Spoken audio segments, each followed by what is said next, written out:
Welcome. Today we are talking about the TrimUI or TrimUI retro gaming handheld. That's a Linux-based handheld, and it is a fun little device if you're looking to be replacing your PSP or possibly even get a really wide Game Boy.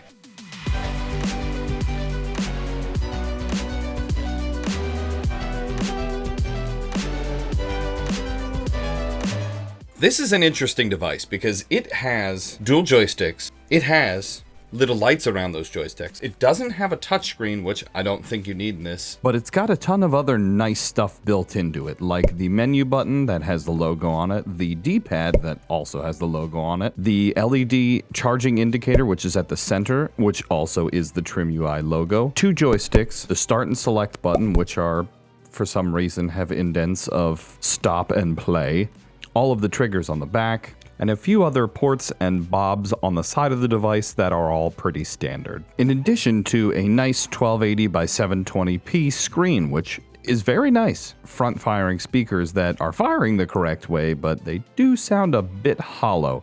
It sounds like it's coming from the device and not from the holes itself. But it's better than some that point directly down and you can't hear anything. And nothing on the back or the left or right sides. I also forgot to mention, we're giving away another MiU Mini Plus in the description down below. All you have to do is be subscribed and check the next video to see who won. Alright, back to the regular scheduled programming. Now that you know what you're dealing with for this device in a physical form and what buttons it has, let's talk about the feel. The feel of this device is very reminiscent of the PSP we have here. It's got a much bigger screen in pretty much the same form factor. It's a little bit bigger than the PSP, but it's very comparable in size. Goes into your pocket just the same, and it plays pretty much how the PS Vita plays. The sticks are very close to the same, and all of the rest of the buttons are around the size of Switch Joy-Con. For me, they're kind of small. This is like a cell phone for me. But if you have smaller hands, or you like it to be more pocketable, I think this is the style device you're looking for. Now that you know how the device looks and feels, let's move on to the software aspect of this device, because that's where it gets more interesting. And for how cheap this device is, this software on Linux is very well put together. The chipset that we have here can run all the way up to the PSP and some DS games. Both of those, not fully. They will run, but not fully. And when playing them back-to-back with the actual hardware and playing them with the emulated hardware on the TrimUI device here, you could tell that they're incredibly close, but they must just be a hair off. Either the audio or something that just makes me feel a little bit off, but if I didn't have them both to compare to, I don't think I would notice it. It's up to you. You be the judge. Tell me in the comment section below if you think this is too much to play or totally fine. I think it's okay. Other than the high-end devices, everything from the 8 and 16-bit era all the way up to the N64 actually plays really well on this device. Now, this device gives you those bars. Because all of the content isn't 16 by 9, you're going to end up with stuff like this, which has little bars on the side. This is all customizable through RetroArch.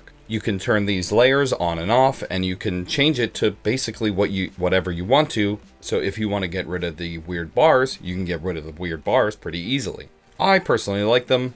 I don't like the branding on them, but I like that it's, it gives you the idea of like, I'm playing a Game Boy Advance. I can see the purple and see all that kind of stuff. And what I thought was cool is they changed the lighting on the sticks to match the system, which I thought was very cool. Just one of those hardware features that TrimUI does versus other cheaper devices, along with their logoing absolutely everywhere. So, what do I like about this device? Well, from all the other Linux handhelds I've seen, I think this has the most polished setup right off the bat, because this, I was able to easily customize and understand what I'm looking at right away. It doesn't have any crazy music playing right when I start the device, and I'm able to easily search and go through all of these games and apps with the included libraries of things that they put on here. So I, in addition, went and put my own ROMs on here, but then it was nice that they included stuff like just a collection of all the Pokemon games. It's not very hard to come up with good things. This is one of those good things. Very responsive. I've also haven't charged this since I got it. I've been playing around with this thing for around 2 weeks now, and I'm only at 12%. I did this entire filming of the video and all that other stuff, which means they actually have their battery management on par. A lot of these devices come in and their battery management right off the bat is really bad. So, I'm looking at you, Retroid. Every single frickin' time I go to play mine, it's dead.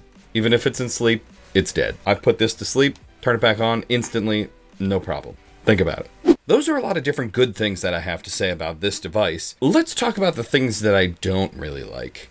And there's not a ton of them, but you kind of have to think of where the price point for this device is. Because I think they do a lot of things really well for this device, and I think they kept their costs down by going with Linux. Now, because it's not running on Android, I can't get any of the streaming services, I can't get any of the NVIDIA Xbox Game Pass, PlayStation, I can't get any of that stuff on here. Now, I believe it can do Moonlight, but I have not tried that. I'm not sure how that works, to be quite honest. I'm viewing this mostly as a PSP and below, with a grain of salt, replacement device. The things I don't like overall are the audio. Thank God faces the right way, but it sounds like it's coming from inside the device still. It doesn't really sound like it's coming out of the device. It just sounds like it's coming from the device.